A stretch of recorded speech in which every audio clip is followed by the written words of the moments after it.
Amis du soir, bonsoir. C'est encore un plaisir pour moi d'être avec vous pour cette soirée du mardi 28 août. On avance lentement et sûrement vers la fin du mois d'août. La semaine prochaine, c'est le retour. Après les vacances, c'est la rentrée scolaire, la rentrée estudiantine. Bref, la rentrée aussi pour le boulot, pour le travail. Donc tout ça, c'est fini. Maintenant, on va s'occuper des affaires du pays. On approche lentement et sûrement vers ces élections que tout le monde attend depuis cela plus de 5 ans. On va savoir enfin qui sera le nouveau président et surtout qui seront nos dirigeants qui vont aller au Parlement et au Sénat. Mais ça, c'est une autre affaire. Dans l'édition de ce soir, nous avons 3 petits sujets pour ne pas faire beaucoup de choses. On va commencer par le théâtre de chez nous. Le théâtre de chez nous, vous le savez, c'est ce que j'appelle la politique.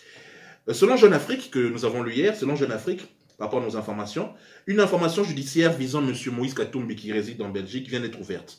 Suite à son interpellation, en juin, à l'aéroport de Bruxelles-Zaventem, en raison de son passeport jugé falsifié par la police belge. Bref, c'est M. Gilles Blondeau, substitut du procureur du roi du parquet de Halle-Vilvoorde, qui a dit ça aux reporters de Jeune Afrique qui sont M. Olivier Liffrand et Quentin Noir-Falis.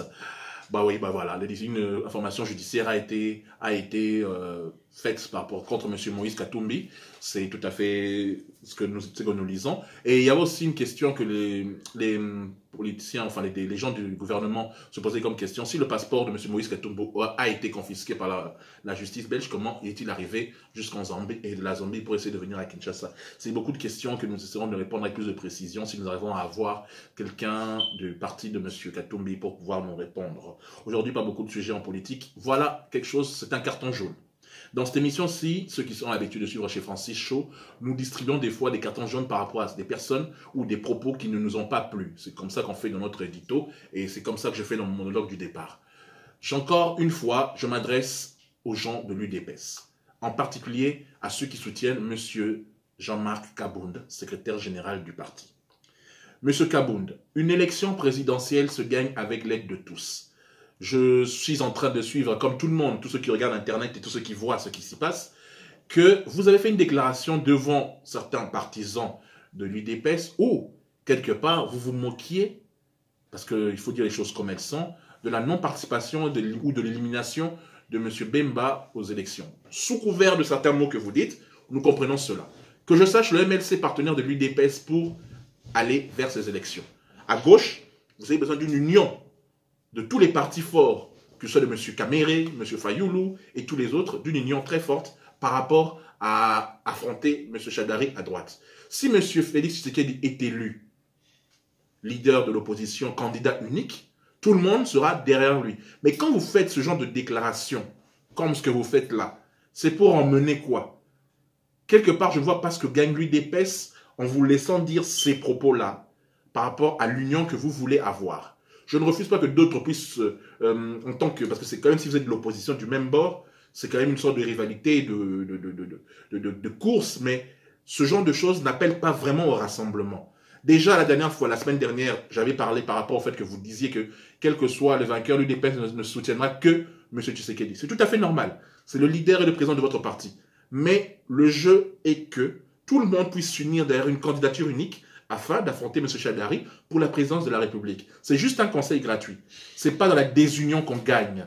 C'est quand on est ensemble qu'on gagne. C'est comme ça que ça fonctionne la démocratie. Excusez mon jeune âge, mais je me permets de vous le dire parce que ce genre de propos, ça prête parfois à mauvaise interprétation. C'est juste un conseil gratuit et c'est un carton jaune pour vous, M. Kabound. Jamais au Bino Saka parce que c'est grâce à vous que le parti est élimé de l'eau. Au moment où il va invalider la candidature à Batou. Au moment où il va tout là, mais ceux qui parlent de Kakano et Abisso.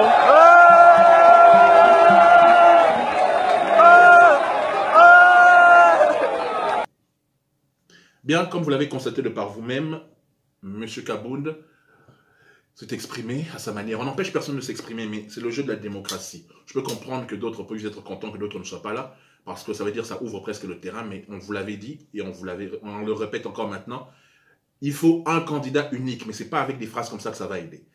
Maintenant, on va passer à ce que j'appelle un nouveau phénomène de société, le phénomène Oudjana. J'étais en train de chercher des sujets à traiter avec vous ce soir, et j'ai lu un article très intéressant qui nous explique c'est quoi Oudjana.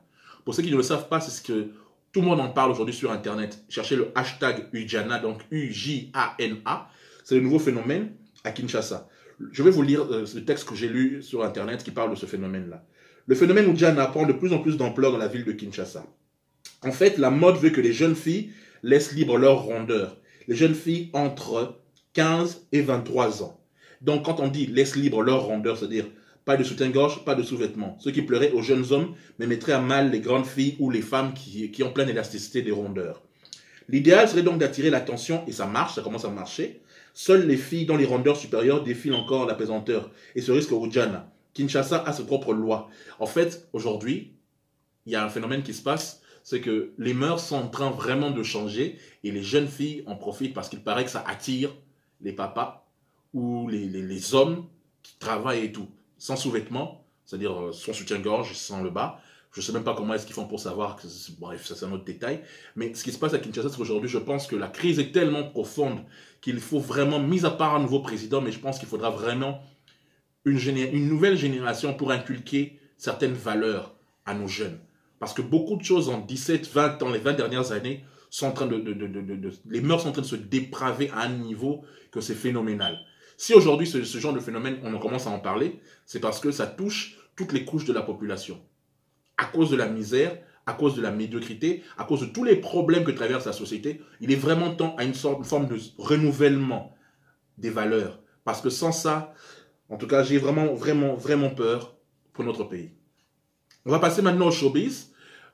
J'ai reçu une vidéo de la part de Mac Dedi Malambou, un de nos partenaires qui est aux États-Unis, d'une jeune femme qui se plaignait par rapport au dernier concert qui a eu lieu le week-end dernier de chez nos amis Pygma. C'est le concert de Bomaye Music, c'était dimanche. Pas par rapport à la qualité du concert, parce que dernièrement, nous avions dénoncé un certain producteur de je ne sais quoi qui avait fait tout pour produire Dadju à Kinshasa, mais que ça s'est transformé en catastrophe et puis que le producteur en question s'est enfui avec l'argent, un escroc. Nous reviendrons sur cette affaire-là. Donc, pour ceux qui veulent travailler, cherchez le nom de celui qui a produit Dadju à Kinshasa. Il ne faut plus travailler avec lui. Ça s'est très mal déroulé.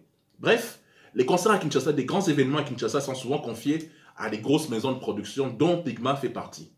Mais là, ici, nous ne parlerons pas de Pygma, malgré les propos de la jeune fille. Nous ne sommes pas là pour parler de Pygma. Je vous propose d'abord d'écouter le témoignage de la jeune fille, et puis juste après, vous aurez mon analyse. Tout de suite, on regarde, et puis on se retrouve juste après. Message pour Vodacom, Pygma. Bomaye, ce qui veut Bomaye musique. Nebi boza bien na mbongo to kofunda bino nulle part pour peut-être na éviter. Mais bon organiser ba concert na bino bota la place nini bo organiser concert, place wana ba chege bazala te batamabe bazala raté. Beaucoup ne savent pas fan na bino ba batu ba uti pa bango ba ekota concert na bino et tout bazonga on peut pour ba foutre ki ba mbongo na bango. Regarde peut-être ce qui s'est passé aujourd'hui. Ba violer bana batu, ba yibi bana batu. Je ne sais pas. Bana batu ba uti poto ba yibi bango ba passeport ndeza boye moyen kutu bazonga ezate bazolela bazonga poto ndeni et puis biso ba o mususu ba enlever biso nga ba to yiba nga perruque tane na zongi mutunda musuki ba dio tali ko na te za sens te perruque na nga ba yibi wona kutu eza ku problème kutu ba enlever na ko enlever biso ndeza boye donc na habité prochainement si vous voulez faire de concert boluka. Bref, vous l'avez même entendu, c'est sur les réseaux sociaux.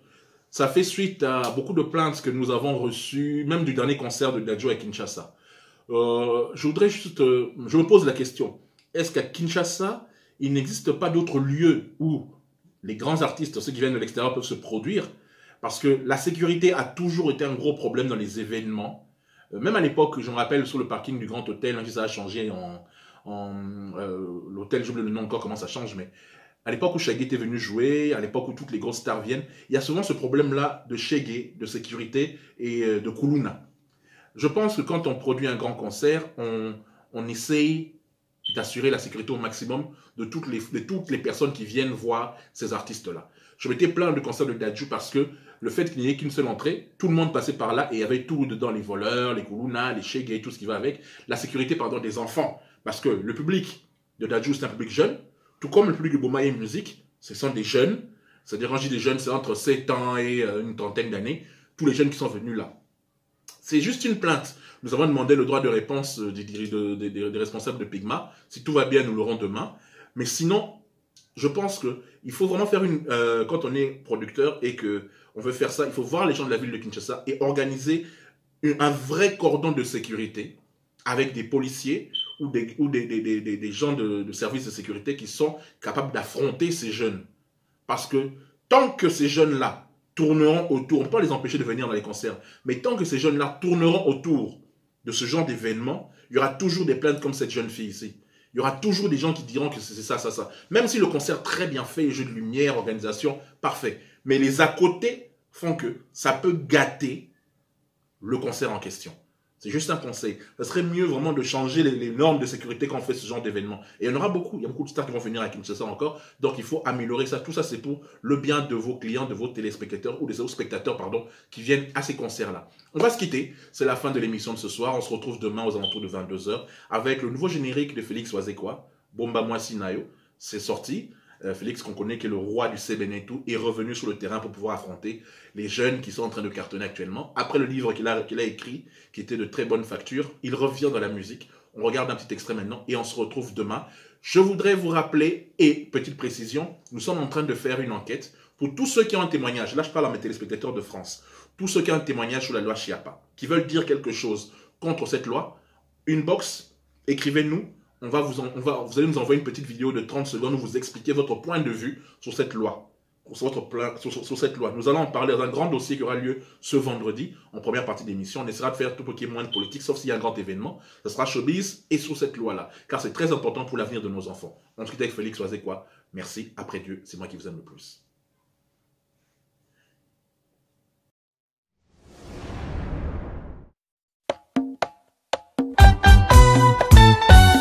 In God we trust. YHWH. Bomba Mwasi Nayo. Niveau Star. Dread Carolage Awechi, monsieur formidable. Likambubuke kaka o basi bazama be mabe kaka ya basi. Bongo Judas Iscariot. Azalaka Mwasi.